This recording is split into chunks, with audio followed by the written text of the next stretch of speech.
Tapi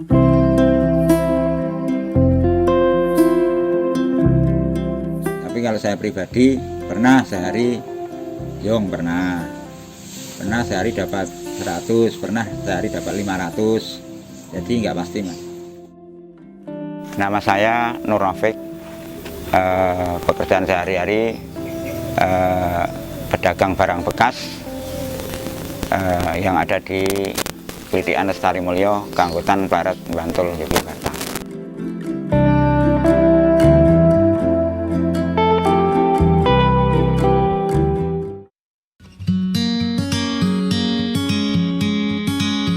Sebelum saya berjualan, saya pernah menjadi TKI di Malaysia selama 2 tahun. Dan sebelum saya menjadi TKI 2 tahun itu, saya juga sebenarnya sudah menjadi guru honorer 2 tahun juga.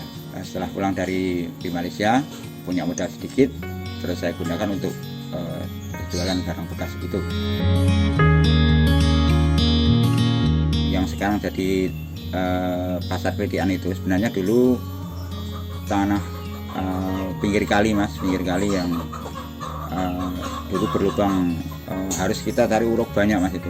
Kita kerja bakti, setelah gempa kan banyak tanah yang nggak terpakai, kemudian ada bekas-bekas robohan rumah itu kan diminta, kemudian dimasukkan untuk uruk tempat yang sekarang jadi Klitikan itu. Pasar Klitikan ini adalah bagian dari pemulihan ekonomi yang mana berawal dari adanya bencana gempa bumi tahun 2006.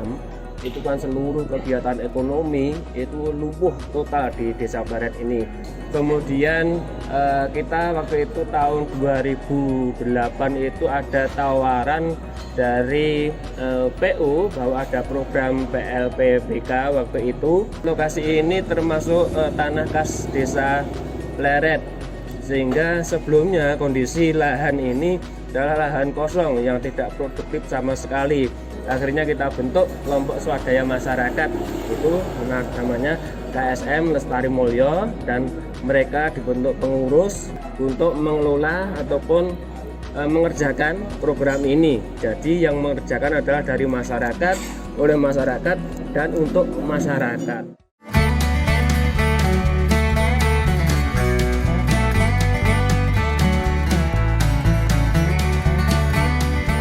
Pembangunan itu tentu saja alhamdulillah kita meningkat mas. Ya istilahnya ya dulu penghasilannya cuma 50.000, sekarang tidak meningkat 100.000 lah seperti itu. Dan yang lebih enak itu kan agak nyaman juga mas tempatnya itu. Sekarang pakai ini kan nyaman, nggak kehujanan, nggak kepanasan. Di samping itu untuk pelanggan mas, pelanggan pembeli itu sudah dari mana-mana ini, dari Muntilan, dari Magelang, Solo. Namanya orang jualan ya bisa nggak dapat, bisa dapat sedikit, bisa dapat banyak mas. Jadi saya sendiri belum pernah menghitung itu mas. Tapi kalau saya pribadi pernah sehari pernah sehari dapat 100, pernah sehari dapat 500. Jadi nggak pasti mas.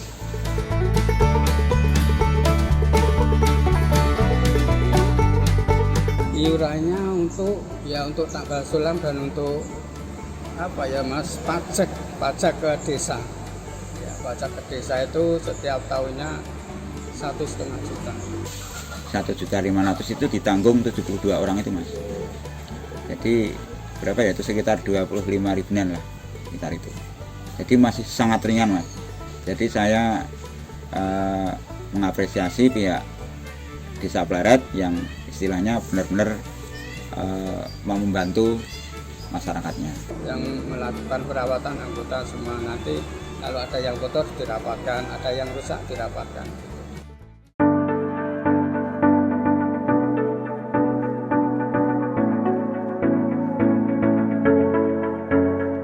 Memang kita harus punya simpul-simpul ekonomi ya, yang harus kita ketahui, sehingga kita berupaya untuk bagaimana yang ada potensi untuk nanti menjadikan daerah ini menjadi pusat pasar Klitikan ya. Jadi artinya warga yang butuh sesuatu yang mungkin onderdil, segala macam onderdil bisa ke sana.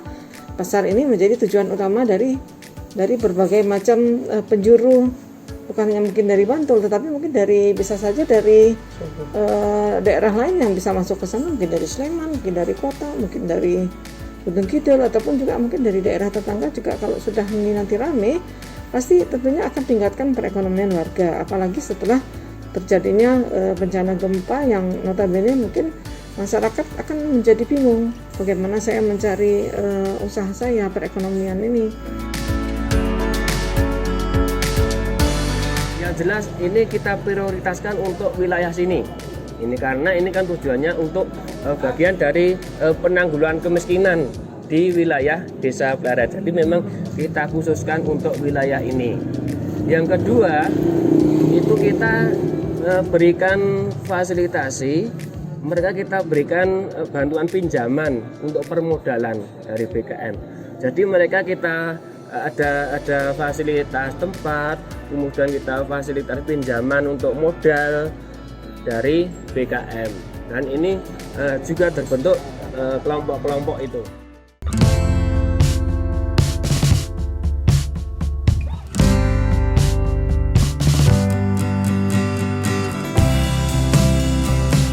Tentunya kita berharap bahwa nanti bisa direplikasi di tempat lainnya dengan apabila ada kasus yang sama kan gitu. Tapi juga harus kita kembali lagi kepada bahwa keberhasilan program itu juga jangan juga nanti dipengaruhi atau juga dengan peran serta di wilayah atau masyarakat di setempat. Proses pembangunan harus dimulai dari penataan kepemilikan masyarakat itu sendiri untuk mewujudkan kepemilikan yang sehat sehingga masyarakat menjadi sehat dan cerdas, dan saya yakin masyarakatnya pasti menjadi sejahtera.